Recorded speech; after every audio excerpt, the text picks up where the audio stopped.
We have breaking news now for you on the West Coast. I'm Josh Elliott alongside Amy Robach.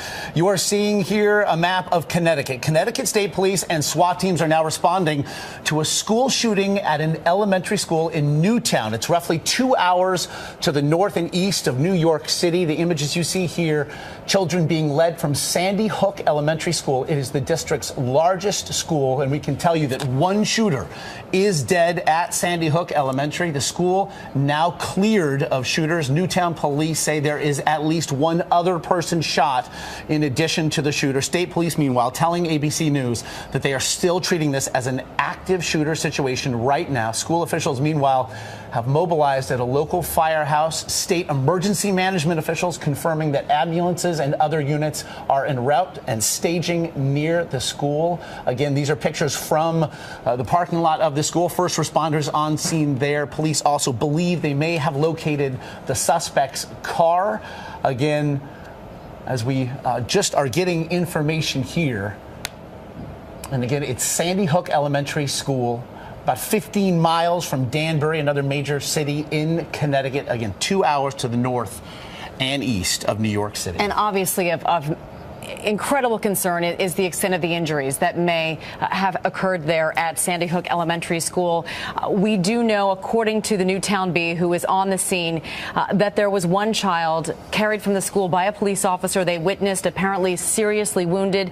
We know that other injuries have been reported. We know that those emergency personnel who have gathered there en masse have set up triage facilities, but the extent of those injuries are unclear right now. We know that according to the website of Newtown School, they say this: afternoon buses and kindergarten are canceled. The school district superintendent issuing this statement: due to reports of a shooting as yet unconfirmed, the district is taking preventative measures by putting all schools in lockdown until we ensure safety of all students and staff. So that is both public and private schools in the area, all on lockdown at this hour. We can take you through a timeline as it's come available. This, according to the Current.com, that is the website of the Hartford Courant, that police responded to a shooting at roughly 9:40 a.m. Eastern time. Of course, the shooter was in fact in the main office of the school. Again, unconfirmed reports of two shooters. We do, of course, now we can confirm that one shooter has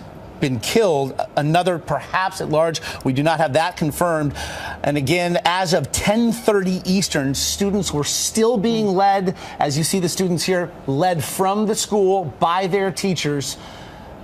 Again, and we can tell you now, it is an active shooter scene, though the school itself has been cleared.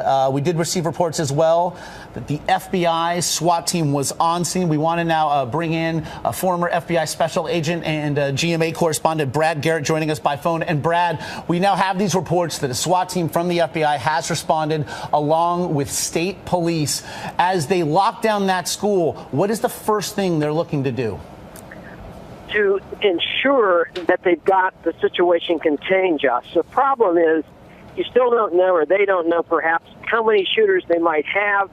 Have they done anything else to the school or the grounds? Think of Klebold and Harris at Columbine, who had booby-trapped the place with a number of bombs. So it's all of that you've got to focus on. And the second thing is, do you have any kids or teachers or administrators injured that you've got to get out of the building to save their life? And Brad, that we know that, as we mentioned, one shooter is confirmed dead. They do believe there may have been a second shooter. They say they have cleared the school, so I'm imagining that search may go well beyond the school district, looking for a potential person at large. Well, exactly, and perhaps the deceased shooter will be the lead as to who the second person is, if in fact there is a second person. Because I'll tell you, Amy, the problem in these cases is that people sometimes see things that aren't exactly accurate, the eyewitness issue, where there might only be one shooter, but people, because they caught it a certain way, believe there's more than one. Could well be two, but keep that in mind. Again, and Brad, while the district has asked that parents not flood district phones with phone calls, obviously every parent here wants to know that their children is safe. I'm certain many parents now making their way to the school. What would you tell parents right now as they are making their way to an active crime scene?